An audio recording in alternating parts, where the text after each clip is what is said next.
안녕하세요, 해밀 여러분. H채널의 한창훈입니다. 반갑습니다. 2020년 1월 23일 비트코인 및 암호화폐 방송을 시작하도록 하겠습니다. 먼저 댓글로 좋은 의견과 질문, 정보 공유해주신 분들에게 감사드리고, 오늘 순서는 먼저 금 차트, 비트코인 차트, 도미넌스 차트, 알트 도미넌스, 그리고 박빌브님이 도미넌스 관련된 차트 의견을 주셔서 그 부분 같이 살펴보도록 하고요. 그리고 오늘 알트코인은 리플 달러 차트와 원화 차트만 이제 보도록 하겠습니다. 그리고 이제 마지막으로 Q&A 보고 마무리를 하도록 할게요. 그러면 먼저 금 차트로 들어가서 현재 이제 금 차트 1556달러 온스당 1556달러에 위치를 하고 있고, 이 노란색 이 추세선에서 지지를 받고 있습니다. 21일평선이 이제 올라와서 여기서 이제 다시 한번 또 상승을 해주느냐, 아니면 지금 이제 51일평과 이제 100일평이 이제 골든 크로스가 만들어지는데, 이때 이제 보시면 50일, 100일 이제 골든 크로스 만들고 나서 바로 이제 올라가지 못하고 20과 50 이제 이격이 좀 벌어져 있는 상태여서 여기서 이제 추가적으로 좀 더 횡보를 해주고, 그 다음에 이제 20, 50 이격을 좁힌 다음에 그 다음에 추가로 이제 다시 올라왔습니다. 그래서 뭐 이와 같은 과정을 거친다라고 하면 그러면 여기서 좀 더 시간을 보내고 이 21 이평선을 이와 같이 좀 더 이제 눕히면서 51 이평선이 올라올 때까지 기다려주고 그 이후에 이제 상승해주는 그런 그림으로 진행될 수 있다라고 보는데, 지금 이제 비트코인이 아직까지 이제 박스 중심을 넘지 못하고 있기 때문에 비트코인과 이제 방향성을 뭐 같이 금이 이제 움직인다라고 보고 있고, 비트코인이 어느 정도 올라올 때까지 뭐 금도 여기서 좀 대기를 한다라고 하면 여기서 이제 바로 이제 21 이평선 지지받고 반등해 주기보다는 조금 더 이와 같이 시간을 보내고 20, 50 이격을 좁힌 다음에 상승해 주는 그런 그림으로 진행될 거라고 봅니다. 이렇게 이제 비트코인 차트, 금 차트를 이렇게 이제 보고, 다음으로 이제 비트코인 차트 보도록 할게요. 비트코인 이제 8,566달러, 지금 약간 조정을 받고 있는데, 우선 박스 움직임 보이고 있는 이 8,900달러와 8,660달러 이 라인에서 조금 이제 아래로 내려왔습니다. 약간 이제 박스 이탈하는 이제 모습이 보이곤 있는데, 내시안봉 차트로 말고 일봉 차트로 보시면 봉 마감이 우선 이제 이 8,666달러 이 위에서 이 안에서 이 박스 안에서 봉 마감을 이제 해주는 게 중요한데, 보시면 어제는 어제 봉 마감은 살짝 걸친 상태에서 끝났고 지금은 이제 아래로 이제 내려와 있는 상태입니다.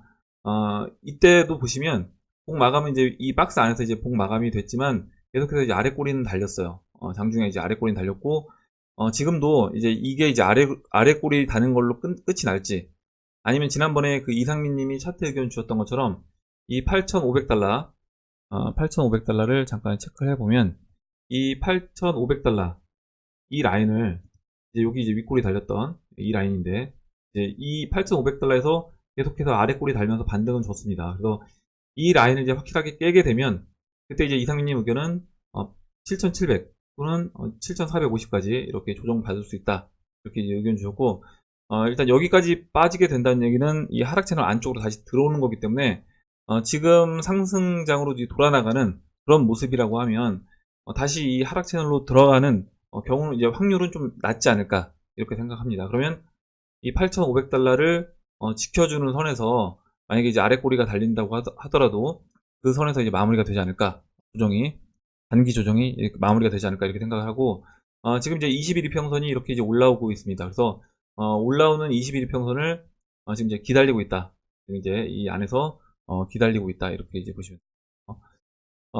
지금 비트코인 움직임이 뭐 좋진 않은데, 썩 좋진 않은데, 그 알트코인들 움직임이 좋고, 지금 이제 오늘은, 요 며칠은 대형 알트코인 큰 움직임은 없었고, 소형 알트코인들이 이제 돌아가면서 순환매, 펌핑을 돌고 있는데, 결국에 이제 대형 알트코인들 중에 아직 움직이지 않은, 이더리움이라든가 리플이 움직이게 되면, 도미넌스가, 비트 도미넌스가 급격히 무너진다고 하더라도, 비트코인도 어느 정도는 같이 이제 올라와주는, 땡겨주는 작업을 할 거라고 봅니다.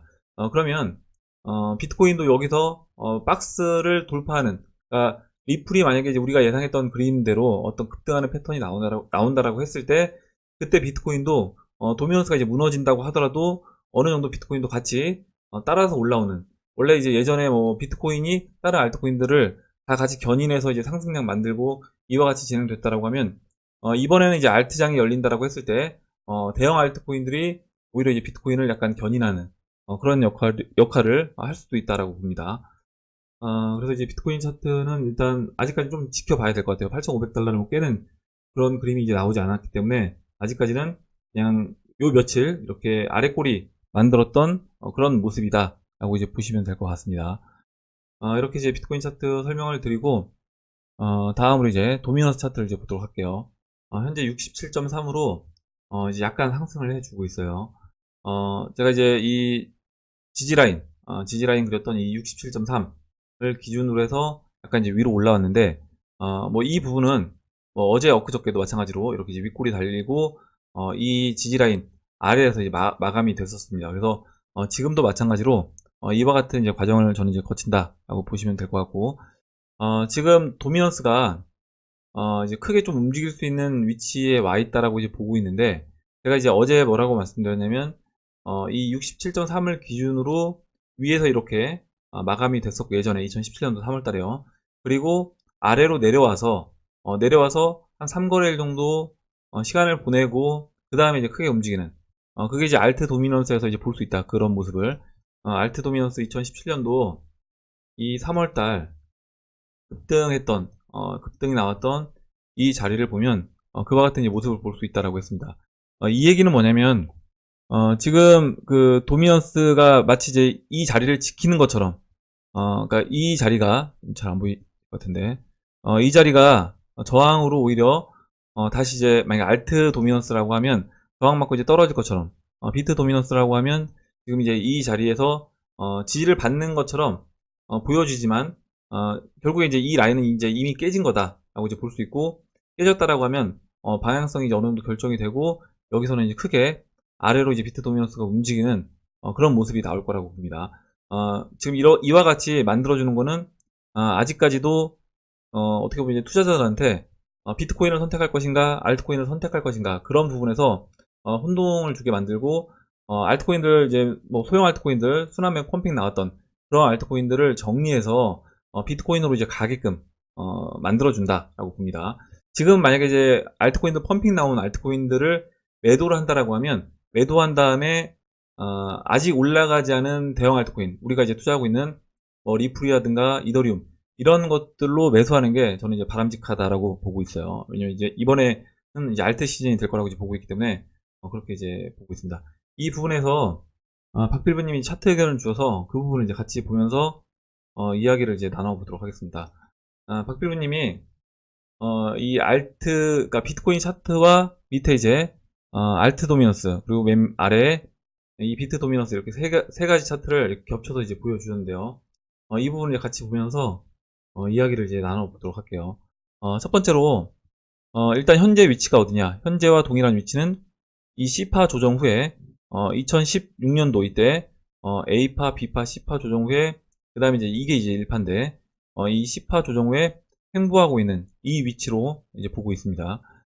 이렇게 이제 본다라고 했을 때 이때 이 알트 시즌이 한번 나왔다라는 거예요. 2016년도. 그래서 박필부님이 그 2016년도 위치로 알트 도미너스를, 비트 도미너스도 마찬가지고요. 그때로 이제 볼 수 있지 않냐, 이렇게 이제 의견 주셨고, 아마 이제 그 부분이 이 비트코인 위치로 봤을 때 비트코인이 C파 조정, 지금도 A파, B파, C파 조정을 거친 위치이기 때문에 이렇게 보면 2016년도 이때로 이제 보는 게 맞지 않나, 이렇게 이제 이야기하신 것 같아요. 그리고 이제 이때 그러면 알트 시즌이 한번 있다라는 겁니다. 이때 알트 시즌 높이는 보시면 그 전에 이 알트 도미넌스 이 상승 채널 높이만큼 이제 올라왔습니다. 그리고 이제 두 번째 2차 상승기의 알트 도미넌스는 그 상승 채널을 이제 뛰어넘는, 돌파하는 이렇게 상승이 나왔어요. 그래서 지금 뭐 제가 지난번에 2016년도로 보든 뭐 2017년도 3월로 보든 둘 다 결국에는 지금 일단 이 상승 채널 높이만큼은 올라오기 때문에 어떤 거든 뭐 우리한테는 뭐 상관없다라고 이제 말씀드렸고, 다만 이제 지금 위치가 이 1차 상승기라고 하면 앞으로 이제 알트 시즌이 두 번 더 남은 거고요. 만약에 지금 위치가 이 2차 상승기의 위치라고 하면 앞으로 이 알트 상승은 이번하고 다음 2차, 3차 이렇게 이제 두 번이 남게 되는 겁니다. 그리고 이제 여기에서 이 사이에 알트가 이제 알트 도미넌스가 올라왔을 때 알트를 매도해서 비트로 교체하고 그 이후에 알트 도미넌스가 조정을 받으면서 비트코인은 보시는 것처럼 이렇게 이제 올라갑니다. 이 1파 상승을 해주고요. 그리고 3파 상승을 해주기 때문에 물론 이제 3파 상승은 비트 3파 상승 같은 경우는 알트 상승과 알트 2차 상승과 같이 이제 겹쳐 있습니다.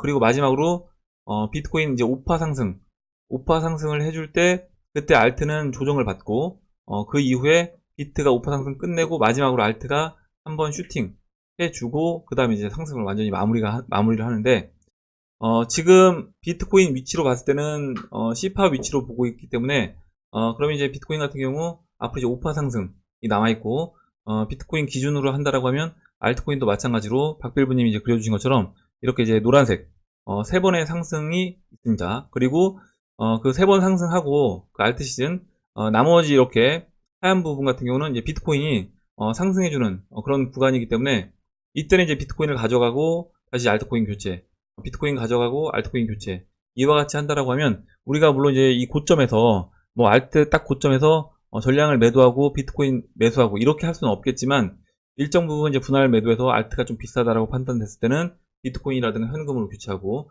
그리고 또 이제 비트가 쌀 때는 비트로 교체하고요. 그리고 다시 이제 알트코인이 싸졌을 때는 알트코인으로 교체해서 이렇게 이제 수익을 취한다라고 하면 총 5번의 이렇게 순환 사이클을 우리가 다 이제 할 수 있다라는 아마 의견을 주신 것 같고 뭐 지금 위치가 이 2차 상승기 알트 2차 상승기 위치라고 해도 알트로 한번 비트로 한번 또 알트로 한번 이렇게 이제 3번 수익을 취할 수 있기 때문에 예전에 이제 리플님이 이야기해 주셨던 것처럼 알트에서 예를 들어서 뭐 우리가 예를 들어 뭐 10배 수익을 취하고 다음 비트 사이클에서 뭐 한 5배 그리고 마지막 알트 사이클에서 뭐 한 5배만 이렇게 수익을 취한다고 하더라도 그 수익을 이제 곱한다라고 하면 어마어마한 수익률을 이제 거둘 수 있다라고 봐요. 그래서 이 그 수익률 전체를 우리가 다 거두지 못하고 분할로 일정 부분 매도하고 어느 정도 좀 안전하게 미리 빠져나오고 고평가된 영역에서 알트를 이제 비트로 교체, 또 비트를 다시 알트로 이제 교체한다라고 하면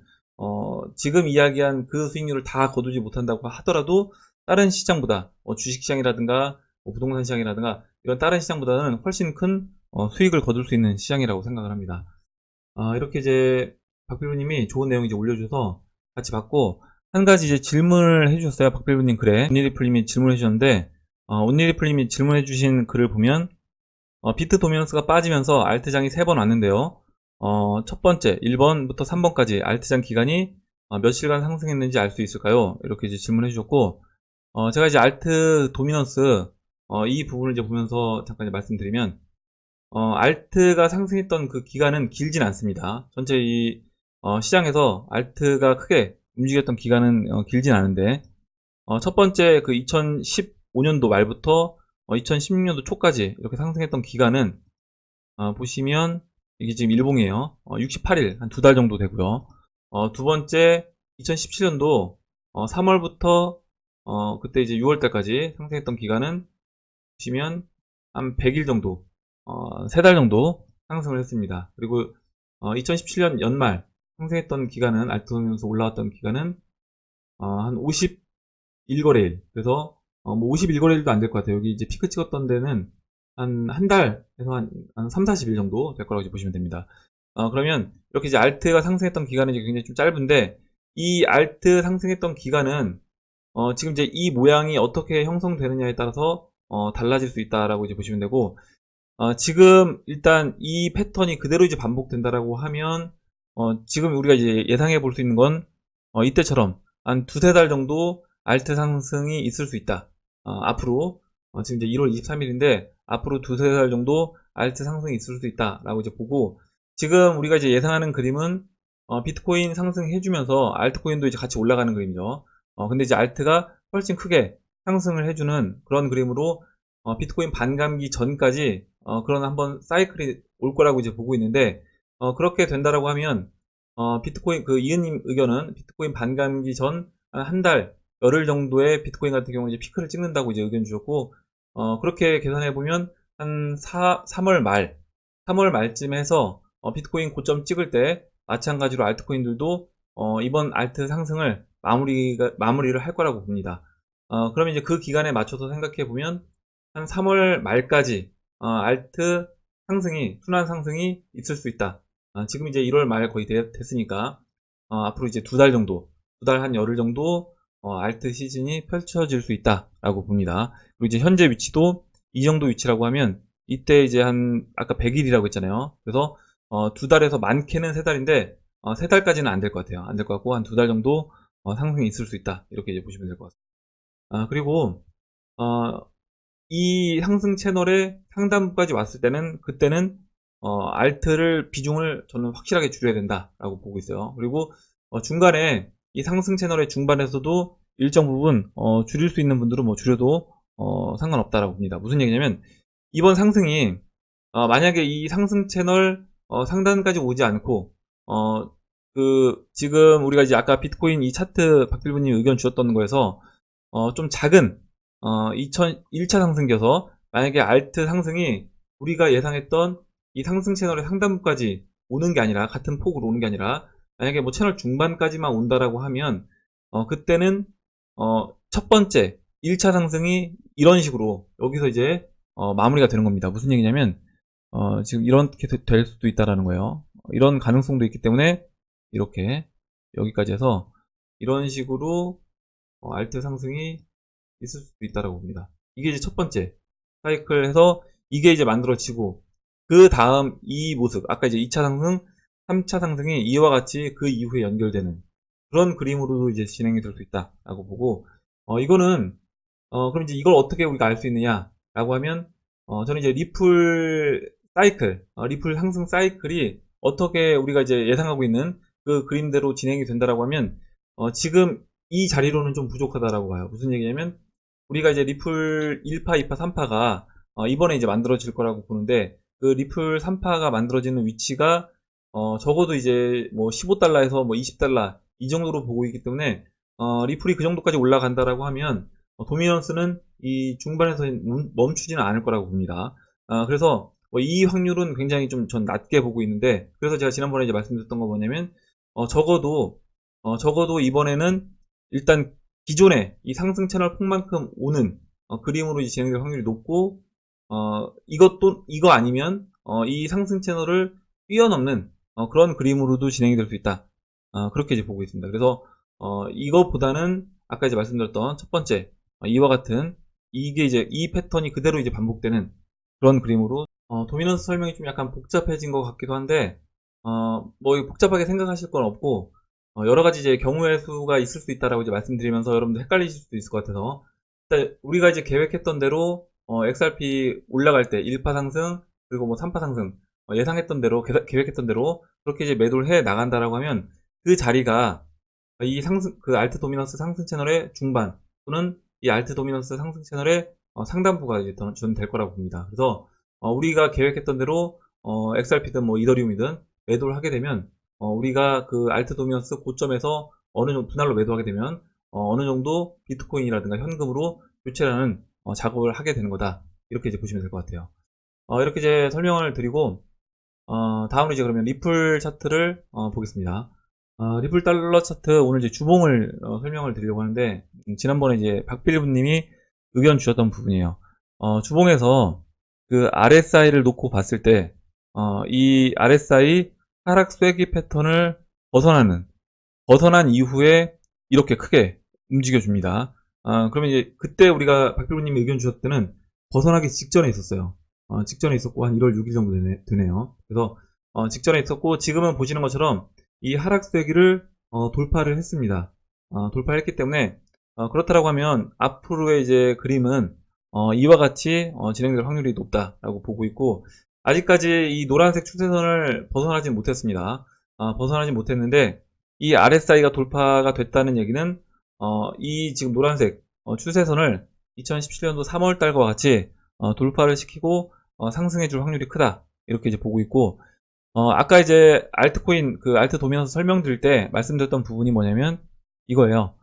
이번에 만약에 알트 도미넌스가 중반 정도 온다 라고 하면, 알트 도미넌스가 한 이 정도 위치까지 오고 꺾인다. 그럼 이제 이 부분, 만약에 우리가 예상했던 대로 채널 상단까지 안 오고 여기서 이제 꺾인다고 하더라도, 저는 이제 여기 그 정도까지 알트 도미넌스가 올라온다는 얘기는 이 1파 상승은 했다라는 겁니다. 그러면 이 리플이 우리가 예상했던 1파 상승이 거의 이제 전구 위치이기 때문에 전구에서 우리가 이제 분할로 매도한다라고 했잖아요. 그래서 그 정도에서 우리가 한 30% 정도 매도를 하게 되면 일정 부분 이미 우리가 수익을 확보한 상태이기 때문에 그러면 거기서 만약에 다시 조정을 받아서 이렇게 내려온다고 하더라도 이미 충분히 원금 플러스 알파는 확보가 되는 상태다. 그럼 이제 앞으로의 투자는 좀 마음 편하게 할 수 있다라는 거죠. 여기서 이제 이와 같이 작은 형태로 진행이 된다고 하더라도요. 그리고 아까 이제 이야기했던 것처럼 이 그림이 그대로 이제 반복이 된다라고 하면 그때는 이 3파 상승에서 3파 상승 위치가 지금 현재 위치에서는 아까 이제 잠깐 말씀드렸던 것처럼 3파 상승 위치가 뭐 15불 좀 더 이제 뒤로 가서 하면 뭐 20불에 가까이 됩니다. 그래서 이 정도까지 올라오게 되면 그때 알트 도미넌스는 지난 고점을 넘기 때문에 비트코인이 어느 정도 따라 올라와 준다고 하더라도 이 도미넌스는 지난 고점 이 67보다는 높은 위치까지 올라와야 된다는 거죠. 그럼 이제 여기까지 알트 도미넌스가 이제 올라올 거라고 보고 그럼 당연히 이제 이때는 우리가 분할로 매도를 계속해서 이제 해 나가는 아마 영역이 될 겁니다. 그래서 이제 이때는 알트코인들 뭐 리플이든 이더리움이든 매도를 해서 비트코인 플러스 이제 현금으로 계속해서 교체를 할 거예요. 이렇게 이제 말씀을 드리고 그래서 주봉에서 의미 있는 흐름이 나왔다. 그리고 이제 먼저 RSI가 이렇게 돌파가 됐기 때문에 지금 이 노란색 추세선을 벗어나고 있진 못하지만 먼저 이제 RSI 벗어났고 따라서 마찬가지로 이 노란색 돌파하는 이와 같은 이제 흐름이 나올 거라고 봅니다. 지금 이제 2주째 양봉 나왔고 주봉에서 3주째 노란색 돌파하면서 노란색 추세선에 걸쳐 있는 상태에서 이제 봉 마감이 됐어요. 그럼 이제 이번 주에 어떤 식으로 이제 움직이는지 지켜봐야 될 것 같고 이때 보시면 3주째 양봉 나왔을 때 2017년도 3주째 양봉 나왔을 때 어디까지 상승했냐면 지금 이 2016년도 10월 위치까지 올라갔습니다. 2016년도 10월 위치가 지금 위치에서 작년 6월 고점 위치예요. 그래서 무슨 얘기냐면 이제 이번에 올라오게 되면 작년 6월 고점을 이렇게 터치해 줄 수 있다. 그리고 이제 이때 보시면 터치한 다음에 윗꼬리를 굉장히 길게 달고 다시 눌러줍니다. 그래서 이 뭐 0.56달러까지 터치하고 깊게 눌러주는데 이거는 제가 이제 지난번에 말씀드렸지만 만약에 이제 개인들이 이 자리에서 매도를 많이 한다라고 하면 오히려 넘긴 다음에 이 0.56달러를 넘기고 돌파시키고 그 이후에 이제 여기에서 그냥 조정을 끝낼 수도 있는 거예요. 이 0.56달러 지난 이 고점 6월달 고점에서 조정을 그냥 쉬면서 단기평선이 올라올 때까지 대기를 할 수도 있는 겁니다. 그래서 이제 이 모양은 꼭 이때랑 똑같이 본 모양이 만들어지지 않을 수 있다. 그렇게 이제 생각하시고 보시면 될 것 같아요. 이렇게 리플 차트 설명드리고 다음으로 이제 원화 차트를 비트코인하고 잠깐 비교해서 설명을 드리도록 하겠습니다. 지금 이제 리플 그 일본 원화 차트와 비트코인 이 원화 차트 모습이 이 일목에서 굉장히 좀 비슷한 움직임을 이제 보이고 있다라고 말씀드렸고 지금 이때 보시면 이렇게 음운 상단 맞고 조정을 거쳤습니다. 그래서 이 파란색 전환선 따라서 이제 올라와 줬어요. 그리고 파란색 그 음운 돌파하기 전에 보시면 파란색 전환선까지 한번 터치하고 짧게 눌러준 다음에 그 다음날 이렇게 이제 양봉을 만들어 줬는데 지금도 이제 거의 이 정도 위치까지 비트코인으로 이야기하면 한 1월 13일 근처 위치까지 이제 리플이 와 있다라고 봅니다. 이렇게 음운 돌파되기 직전 위치까지 와 있고 그러면 그 다음 그림은 비트코인 이때 이제 좀 장대 양봉 만들어주면서 이렇게 이제 돌파해줬잖아요. 지난 고점 돌파해주면서 상승해줬기 때문에 리플도 마찬가지로 지금 이 285원 고점 이 121일 평선 돌파시켜주면서 상승해주는 그런 모습이 나올 거라고 봅니다. 이렇게 이제 원화 차트까지 설명을 드리고 다음으로 이제 그럼 Q&A 보도록 할게요. 박빌부님이 올려주신 그 차트는 이제 봤고요. 그럼 Q&A 들어가서 먼저 CJ님이 계약을 했다고 이렇게 계약했어요 하고 이제 우는 이렇게 표시를 해주셨는데 예전에 이제 저 학교 다닐 때는 계약하는 걸 이제 학생들만 싫어하는 줄 알았는데 이제 나이 들고 보니까 학생들보다 선생님이라든가 이런 교수님들이 더 이렇게 계약을 싫어하시는 것 같습니다. 예. 이렇게 보고 다음으로 짜로우님이 올려주신 걸 보도록 할게요. 오늘 PD 수첩 봤는데 은행들 너무하네요. 투자는 본인 책임이라고 하지만 그 전에 자세한 설명도 안 해주고 무조건 원금 보장된다고 설명만 하고 해밀리 분들은 자기 자산 잘 관리하시길 바랍니다. 이렇게 이제 써주셨고 제가 이제 뭐 PDT 쪽을 보지 않아서 내용이 이제 어떤 건지 모르겠지만 아마 이제 은행들 너무하네요 이렇게 써주신 걸 봐서는 뭐 은행에서 그 파생상품 팔았던 거 뭐 DLS 이런 파생상품 그 독일 금리를 가지고 만든 파생상품 판 것 때문에 아마 이제 문제가 된 내용을 이제 보신 것 같습니다. 그래서 제가 뭐 예전에도 그 기사 보면서 말씀을 잠깐 드렸지만 결국에 이제 그 상품 판매하는 사람들 말을 믿고 내가 투자를 하는 게 아니라 이 투자 상품에 대해서 이 상품의 최대 리스크가 어디까지인지를 본인이 판단할 수 있어야 된다. 그래서 그게 본인이 판단이 안 된다라고 하면 어떻게 보면 투자를 하면 안 되는 거죠. 그래서 그런 부분을 이 상품 구조가 어떻기 때문에 내가 이거는 해도 되겠다 안 되겠다 이거를 판단할 수 있을 때 그때 투자를 하셔야 된다고 봅니다. 그리고 최근에 또 여러 가지 문제들이 많이 있었어요. 뭐 그 라임 투자 자문에서도 거의 뭐 폰지 사기 비슷하게 계속 돌려막기 하는 그런 문제도 있었고, 또 지금도 여전히 또 코인 다단계 회사들이 채굴이라든가 아니면 뭐 ICO를 통해서 계속해서 이제 또 사기를 치고 있습니다.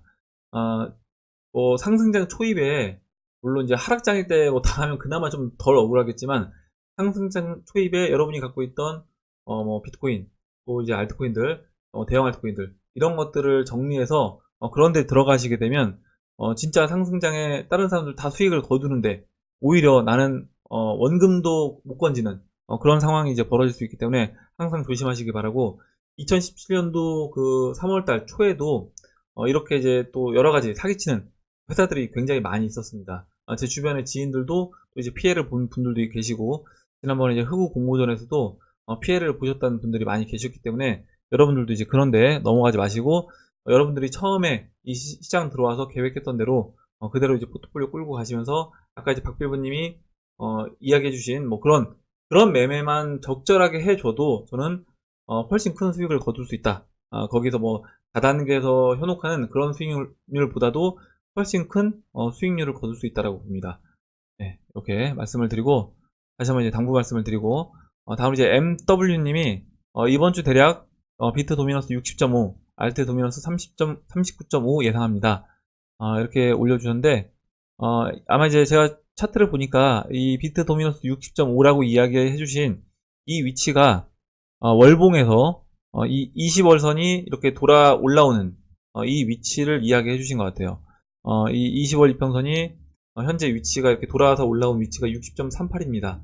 그래서 이제 여기를 바로 깨고 내려가기는 쉽지 않고 이때도 이렇게 지지받고 반등해줬기 때문에 각도 가파르게 지금 올라오고 있잖아요. 그래서 여기서는 한번 좀 쉬었다가 재차 하락하더라도 하락하지 않을까 이렇게 이제 생각합니다.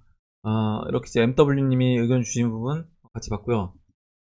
다음으로 라라라님이 올려주신 어제 김연암동님이 올려주신 기사는 이제 어제 봤고 라라라님이 어제 이제 기사 올려주시고 글을 써주셨는데 이제 글은 어제 안 봐서 같이 잠깐 읽어보겠습니다. BIS는 자국 관할 지역의 중앙은행 디지털 통화 CBDC의 잠재적 사례를 평가하는 그룹을 만들었다고 보도했습니다. 이 그룹에는 캐나다 영란은행 등 여러 이제 이런 중앙은행들이 있습니다. 그리고 국제결제은행 이 BIS가 여기 이제 같이 함께한다. 그룹은 아래와 같은 목적을 가지고 있는데 CBDC 사용 사례를 평가하고 국경 간 상호 운용성을 포함한 경제, 기능 및 기술 설계 선택, 신기술에 대한 지식의 공유, 관련 기관 및 포럼, 특히 재무안전성위원회 및 지불 및 시장 인프라위원회와 긴밀하게 조정을 한다. 그래서 그 이제 이 그룹의 일단 그 의장인가요? 그걸로 지금 이제 영국 그 중앙은행의 부총재가 맡았다라고 어제 이제 기사에서 이야기를 했습니다. 이제 아래에 내용 조금 더 읽어볼게요. 유럽 중앙은행은 작년부터 CBDC에 가능한 이점을 조사해 왔습니다. 1번 각국 중앙은행들은 통합적인 CBDC가 아닌 현존하는 자국 통화와 같은 개별적인 CBDC 발행을 준비한다. 그래서 각국 정부에서 전체가 아니라 각국 정부에서 각국 통화를 기준으로 한 개별적인 CBDC를 발행한다라는 겁니다. 두 번째로 각국의 CBDC가 개별적이지만 국경을 넘어 상호 운용하기 위한 기술을 별도로 설계하거나 기존 기술을 채택하고자 한다. 저는 이제 이 부분이 굉장히 중요하다고 보는데 결국 이제 이게 각국에 있는 그 CBDC가 각국 통화를 이제 어떻게 보면 1대1로 패깅해서 이제 만든 거기 때문에, 스테이블 코인을 만든 거기 때문에 그 CBDC 간에 서로 돈이 왔다 갔다 하려고 하면 그 중간에 브릿지 역할을 할 통화가 필요하고, 그 브릿지 역할을 누가 할 것인가 라고 했을 때 결국 기존 기술, ILP가 되겠죠. 그 ILP를 채택할 거라고 이제 봅니다. 위 내용들로 보았을 때 물리적인 거리에 제한받지 않고 실시간으로 가치와 가치를 연결해주고자 하는 리플사에게 상당히 좋은 발표가 아닐까 생각해 봅니다. 기술 개발이 되어 있고 완성도가 높고 실사용이 되고 있으며 사용하는 기업들의 만족도가 높음을 여러 발표들을 통해 알 수 있습니다. 지금까지 리플사의 성과나 세계 여러 발표들을 보았을 때 XRP에 투자 안 할 이유보다 투자할 이유가 더 많아 보이네요. 이제 써주셔서 좋은 이제 내용을 올려주셔서 같이 한번 이제 읽어봤습니다. 이렇게 이제 보고 다음으로 JK 루이스님이 써주신 글을 이제 보도록 할게요. 어제 이제 이 JK 루이스님이 써주신 글에 답글이 굉장히 많이 달렸는데 30개의 답글이 달렸습니다. 베어러블 가이 1, 2, 3이 다가오고 있습니다. 1, 2, 3에 있을 라가르드 발표 기대가 됩니다. 그래서 먼저 이제 이 1, 2, 3은 1월 23일이라고 해요. 1월 23일이고 우리나라 시간이 아닌 이제 이 스위스 시간이니까, 유럽 시간이니까 우리나라 시간으로 이야기하면 오늘 날짜 오후 한 뭐 5시부터 유럽이 이제 아침이 된다라고 하면 아마 이제 저녁 때쯤 자정 넘기 전에 뭔가 이제 발표가 있지 않을까 이렇게 이제 생각을 합니다. 그리고 이 베어러블 가이 1, 2, 3에 대해서도 여러 가지 이야기가 있는데 또 뭐 베어러블 가이 이게 이제 BG잖아요. BG인데 빵형이 이제 브래드 갈링하우스잖아요. 그래서 이 베어러블 가이가 뭐 빵형이 아니냐 이런 이야기도 있고, 또 이제 베어러블 가이 1, 2, 3이 오늘 이제 브래드 갈링하우스가 1월 13일에 또 이제 브래드 갈링하우스도 발표가 있다라고 합니다. 그래서 이게 이제 또 뭐 브래드 갈링하우스가 아니냐 이런 이제 이야기도 있었습니다. 그리고 이제 JK 루이스님이 글 써주신 거, 댓글 써주신 거 이제 하나만 보면 앞으로의 리플은 호재만 남아있답니다. 발렌타인데이는 미중 무역 협정이 효력을 발휘하는 날입니다. 미중 무역 협정의 본질이 알고 보니 XRP였다면 두둥, 그때는 한편의 소설을 쓸 수 있을 듯 합니다. 이 뚜둥 하니까 갑자기 넷플릭스가 생각이 났네요. 근데 이제 이 JK 루이스님이 써주신 이야기는 뭐냐면 1차 미중 무역 합의가 이루어졌습니다. 근데 이제 물론 거기서 이제 관세 관련된 이야기가 이제 합의가 됐다라고 하지만 그 이면에 합의된 거는 XRP에 관련된 내용이 아닐까 이런 부분 이제 이야기해 주신 것 같고, 그 미중 무역 협정이 효력 발휘하는 날에 그때도 이제 XRP가 뭔가 이슈가 있지 않겠냐 이런 이제 의미로 써주신 것 같아요. 뭐 이제 이거는 이제 시간이 지나가 봐야지 알 수 있을 것 같습니다. 이렇게 이제 보고 다음으로 박현채님이 질문해 주신 내용 이제 볼게요. 박현채님이 질문을 해주셨는데 암호화폐 과세에 대해서 궁금한 점 여쭤봅니다. 올해 세법이 개정이 되면 내년부터 세금 부과한다면 올해 투자한 금액이나 차익부터 시작하는 것이 아닌가요? 이렇게 이제 써주셨는데 먼저 이제 맨 마지막에 이상실현님이 답변을 달아주셨어요. 어제 이제 리플님도 이야기를 해주셨던 것처럼 이 세금에 관해서 소급 적용되지 않는다. 소급 적용되지 않고 예를 들어서 제가 이제 올해 뭐 암호화폐 지금 포트폴리오가 있는데 이거를 다 매도하고 나갔다라고 하면 전혀 이제 세금과는 관계가 없는 겁니다. 세법이 이제 시행이 되기 전에 팔고 나간 것이기 때문에 그건 이제 문제될 게 없는 거고요.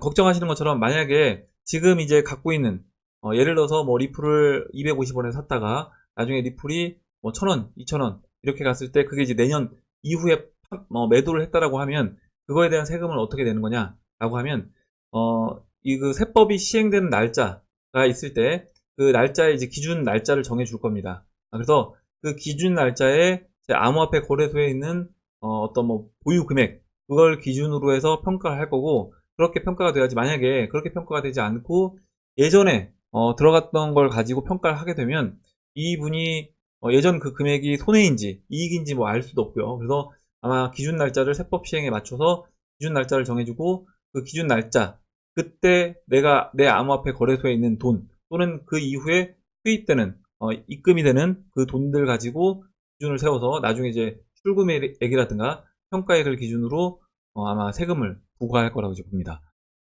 이렇게 이제 질문해 주신 내용에 대해 답변 드렸는데 제가 뭐 세금 그 세무 관련된 전문가는 아니기 때문에 혹시라도 아마 이제 제 채널 보시는 분들 중에 세금 관련된 전문가분들이 있는 걸로 알고 있어요. 그래서 잘못된 내용이 있다라고 하면 답변을 해주시면 다시 이제 그 부분에 대해서 이제 보도록 하겠습니다. 이렇게 이제 보고 다음 보도록 할게요. 다음으로 박현진님까지 받고 다음으로 이제 백대균님이 써주신 질문해주신 내용을 보도록 하겠습니다. 꼭 방송에서 한번 다뤄주세요. 읽어볼게요. 저는 리플 비중이 높은데 최근에 리플에 대한 신뢰에 가장 큰 의문점이 드는 부분이 갈링하우스의 이력입니다. 정보에 의하면 갈링하우스는 새로운 기술 CO 때 무료 인터넷 전화를 윈도우에 탑재한다는 뉴스로 주가를 몇백 배 올리고 결국은 새로움이 망한 것과 또한 야후 CEO를 맡았지만 야후도 결국 실패했다는 갈링하우스의 이력입니다. 많은 한국 사람들은 갈링하우스에 대해 의구심을 가지고 있습니다. 그의 이력으로 보면 주가를 뻥튀기 하여 먹튀한 좋지 않은 경력을 가지고 있고 다른 사업에서도 실패를 한 사람이 이렇게 중요한 XRP의 CEO의 자질이 있냐는 것입니다. 제 주위의 사람들도 회사의 CEO가 정말로 중요한데 좋지 않은 이력을 가진 갈링하우스가 경영 책임을 맡고 있어 안 그래도 문제가 되고 있는 XRP 덤핑 판매에서 그의 과거 경력과 비슷한 일을 할 수도 있다는 의구심을 많이 가지고 있습니다. 최근 뉴스를 보면 리플사는 과거에 덤핑 판매를 하지 않았다고 주장했으나 결국 XRP를 고점에서 대량 매도한 것이 사실로 드러나고 있기 때문에 리플사에 대한 신뢰도가 많이 떨어졌다고 생각됩니다. 이러한 리플사의 매도 행태와 갈링하우스의 경영 철학이 매우 중요하다고 여겨지므로 꼭 방송에서 한번 심도 있게 다뤄주시기 바랍니다. 앞으로도 리플사는 계속해서 가격이 조금 오르면 매도할 가능성이 매우 클 것으로 분석되기 때문입니다. 이렇게 이제 써주셨는데 먼저 이제 제가 드리고 싶은 이야기는 뭐냐면 일단 이 이야기를 예전에도 했었고 특히 이제 이 뭐 덤핑 관련된 매달 이제 10억개씩 물량 풀리는 거에 대해서 판매하는 이거에 대해서는 굉장히 많이 이야기를 했어요. 그래서 제가 뭐 따로 이야기하지 않겠고 지금 답변을 여러분들이 이제 주셨는데 먼저 이제 비웨이브님이 써주신 내용 이제 읽어볼게요. 새롬 기술 사장은 오상수라는 사람이었습니다. 빵형은 새롬이 인수한 다이얼패드라는 회사의 CEP였고 그리고 야후는 사장이 아니라 SVP인 걸로 나옵니다. 그 외의 회사에서도 많이 근무했었고요. 의문은 좋으나 듣는 얘기를 그대로 믿지 마시고 스스로 사실 확인도 해보고 문의를 하시는 게 좋다고 봅니다. 마지막으로 XRP 덤핑 얘기는 이제 그만 좀 했으면 좋겠습니다. 10억 개가 숫자적으로 많아 보이나 실제 매달 1억에서 3억 개가 팔리는 수준이고 이 부분은 이미 XRP 투자자들과 약속이 된 부분입니다. 그리고 무엇보다 물량 덤핑을 얘기하자면 코인의 인플레이션율, 그래서 이제 매년 시장에 풀리는 것을 이제 보는 게 맞는데 비트가 2018년 3%대, XRP가 2%대였습니다. 누가 더 시장에 물량을 많이 풀었는지 아시겠죠? 이거는 이제 이은님도 예전에 이 인플레이션율에 대해서 이야기를 해주셨고 비트코인이 채굴을 통해서 나오는 10분당 12.5개 채굴돼서 나오는 양과 리플 양을 이제 전체적인 그 비율로 비교해 본다라고 하면 XRP가 더 적다라는 겁니다. 그리고 한 가지 더 말씀드리면 요즘에 계속해서 이제 경제 상황이 좋지 않기 때문에 유동성 공급 차원에서 계속해서 이제 시장에 달러를 공급하고 있어요. 그래서 어떻게 보면 가장 많이 풀리는 거는 우리가 지금 쓰고 있는 법정화폐다. 그리고 만약에 그런 기준으로 본다라고 하면 진짜 스캠은 오히려 우리가 쓰고 있는 달러, 이 법정화폐가 스캠일 수 있다라고 생각합니다. 그리고 이제 뭐 올데이 워커님도 이제 좋은 내용 써주셨고요. 맨 마지막에 CJ님이 내용을 이제 잘 써주셨는데 제가 이제 이 부분만 읽고 답변을 이제 마무리하도록 할게요. 그리고 리플 비중이 높은데 신뢰에 의심이 간다면 비중을 살짝 조정해 보는 것도 한 방법입니다. 말씀하시는 소문이 진실로 사실이든 아니든 지금 우리가 접할 수 있는 정보는 설득력 있게 포장된 각자의 주장 정도일 뿐이니까요. 이렇게 지금 뭐 10억개 물량 풀리는 거, 그리고 이제 빵형의 이력, 이런 걸 가지고 어떤 분들은 지금 이제 걱정하시는 것처럼, 백대균님이 걱정하시는 것처럼 이렇게 이제 안 좋게 볼 수도 있고요. 그리고 이런 부분, 회사를 운영하다가 실패한 것도 큰 문제가 되지 않는다. 이렇게 이제 볼 수 있습니다. 만약에 그 기준은 사실 사람마다 다른 것이기 때문에, 그걸 가지고 누가 맞았네, 누가 틀렸네 이야기할 수 없는 거고요. 나중에 뭐 리플사가 실패를 한다라고 하면, 그때 빵형이 진짜 잘못해서 뭐 했나 보다. 이렇게 이제 얘기가 될 수는 있겠죠. 그래서, 지금 CJ님이 마지막에 써주신 것처럼, 결국에 그냥 각자 자신 입장에서 자기 관점으로 설득력 있게 이야기하는 것일 뿐이다. 이렇게 이제 보시면 될 것 같고, 만약에 이제 백대균님이 보셨을 때, 이거는 이제 문제가 되는 것 같다. 라는 생각이 드시면, CJ님이 이야기해 주신 것처럼, 지금 이제 리플 비중이 많다라고 하셨잖아요. 그래서 비중을 저는 이제 낮추는 게 저도 좋다라고 봅니다. 왜냐면 투자를 하기 전에 사실 제가 먼저 돈을 넣기 전에 먼저 확인이 돼야 된다는 거예요. 그리고 돈을 넣어서 투자를 했는데 그 상태에서 내가 모르던 내용이 나왔다라고 하면 사실은 손해를 보더라도 저는 이제 비중을 줄이는 게 맞다라고 봅니다. 근데 이제 이 부분에서 어떤 게 팩트인지 아닌지 이거는 이제 시즈님 말처럼 확인할 수 없는 부분이고 다만 이제 그 이력을 가지고 지금 이제 이야기하고 계신 거기 때문에 그런 부분에서 좀 걱정이 된다라고 하면 비중을 좀 줄이시면 저는 이제 그 부분은 해결되지 않을까 이렇게 생각하고 빵형 그 브래드 갈링 하우스가 하는 그 대표 역할 맡은 것도 물론 중요합니다.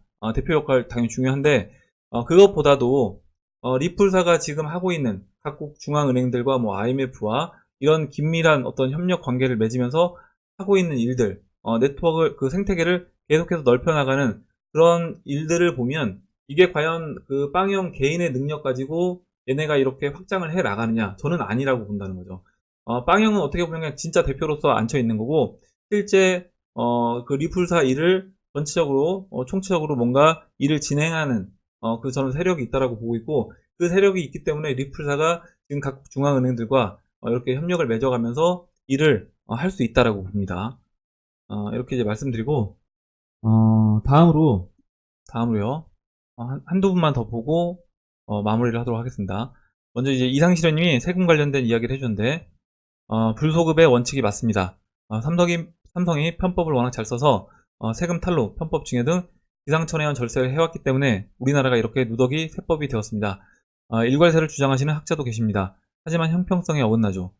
제 개인적인 생각에도 어떤 법을 적용하는 차원에서 다수의 이익을 우선시 두고 시행했다가 소수의 불이익을 보호해줄 수 있는 법안을 보충해주는 그런 상황이 되었으면 하는데 이렇게 이야기를 해줬고 그러니까 아까 이제 질문해주셨던 박현채님이 질문해주셨던 그 내용 이제 이상실현님이 답변을 해주셨다고 이제 보면 될 것 같아요. 이렇게 이제 보고 마지막으로 유튜브로 듣기님이 올려주신 내용만 보고 마무리를 하도록 하겠습니다. 읽어볼게요. 중간부터 이제 읽어보겠습니다. 투자에 투자도 모르고 17년 5월에 시작해서 12월 고점에도 하다가 그냥 2년째 계속 매수하며 홀딩하니 진정한 개미인가요? 한 번 더 기회가 올 수 있다면 더 나은 선택을 할 수 있기를. 그래서 부끄럽지만 한 가지 궁금한 게 있습니다. 예를 들어 별다방 같은 곳에서 코인이 사용된다면요. 가격 변동성이 있을까요? 만약 현실에서 사용이 된다면 이번에 올 상승장에서 큰 하락이 뒤따라오지 않을 경우는 없을까요? 계속 코인으로 가지고 있어야 하는 건 아닌가 하는 생각이 들어서 걱정이 많아 길어졌습니다. 곧 설날이네요. 모든 분들이 행복하고 편안한 휴일이 되시길 바랍니다. 마지막으로 CJ님 팬입니다. 또한 감사해요. 이렇게 써주는데 이제 CJ님이 유튜브로 듣기님이 팬이라고 하셔서 그런지 답변을 이제 바로 달아주셨습니다. CJ님이 답변 달아주신 내용 먼저 읽어볼게요. 별다방 같은 곳에서 코인이 사용된다면요. 가격 변동성이 있을까요? 이렇게 이제 물어보셨는데 왜 이러셩? 가격 변동이나 큰 하락은 언제나처럼 있겠죠. 실사용 가치 기대값의 합으로만 똘똘 뭉친 주식도 저리 업앤다운이 심한데 별다방 정도의 소식에 그간의 시련이 사라질 리가요. 장기전보 스타일로 별로 안 아픈 척 하시던가 아니라면 대응법이라는 걸 배워서 조금 덜 맞으면서 가시던가 해야지 싶네요. 대웅제약 가면 있으려나 대응법 이렇게 써주는데 아마 이제 CJ님 팬이라고 하셔서 마지막에 이제 약간 무리수를 두시면서 이제 농담을 하신 것 같습니다. 그 유튜브로 듣기님이 질문해주신 내용에 대한 이제 제 생각은 뭐냐면 저는 이제 우리가 쓰고 있는 법정 앞에도 변동성은 있다. 근데 그 변동성을 우리가 피부로 확 느끼지 못하는 것 뿐이다 라고 생각을 합니다. 그리고 이제 경제적으로 좀 취약한 나라들 같은 경우는 그런 변동성을 상당히 이제 많이 느끼고 있겠죠. 예를 들어 이제 뭐 베네수엘라, 아르헨티나, 뭐 터키, 이란 이런 나라들 같은 경우는 화폐 가치, 자국 내 화폐 가치가 급격하게 이제 떨어지면서 변동성이 큰 모습을 이제 볼 수 있고 어떻게 보면 지금 우리가 투자하고 있는 암호화폐보다 그 나라의 화폐가 더 큰 변동성을 이제 보이고 있습니다. 그러면 우리는 이제 상대적으로 좀 그런 변동성이 달러와 지금 이제 원화가 어느 정도 이제 같이 움직이다 보니까 그 변동성을 좀 덜 느끼는 것 뿐이다. 이렇게 이제 보시면 될 것 같고 나중에 이제 시간이 지나서 암호화폐가 어느 정도 성숙 단계로 들어가게 되면 그리고 우리가 쓰고 있는 법정화폐는 어차피 가치는 영원으로 갈 겁니다. 그러면 그 영원으로 가는 그 과정에서는 변동성이 큰 것처럼 느껴질 텐데 나중에 이제 사용 단계가 들어가게 되면 그때는 지금 암호화폐들끼리 연동돼서 이제 움직이면서 변동성 느끼는 변동성은 지금 이제 우리가 이 법정 앞에서 느끼는 그런 변동성 수준으로 저는 느낄 거라고 봐요. 다만 이제 그 과정 안에서 살아남는 암호화폐 같은 경우는 계속해서 이제 어느 정도 가치를 이제 올리면서 성장해 나가겠지만, 그렇지 않고 도태되고 0으로 가는 암호화폐들 같은 경우는 지금 이제 각국 중앙은행들 화폐 중에서 뭐 베네수엘라 볼리바르처럼 그런 암호화폐들도 0으로 가는 암호화폐들은 상당수가 나올 거다, 이렇게 이제 봅니다. 예, 오늘 여기까지 하고 이제 마무리하도록 할게요. 오늘 나온 얘기 중에 여러분들 궁금하신 내용, 같이 이야기하고 싶은 의견, 정보 있으시면 올려주시면 같이 이야기해보는 시간을 가져보도록 하겠습니다. 댓글 남겨주신 해밀 여러분 감사드리고, 끝까지 영상 시청해주신 해밀 여러분 감사합니다. 그럼 이상으로 영상을 마치도록 하고, 영상이 도움이 되셨다면 좋아요와 구독 버튼, 그리고 알림종 버튼을 눌러주세요. 감사합니다.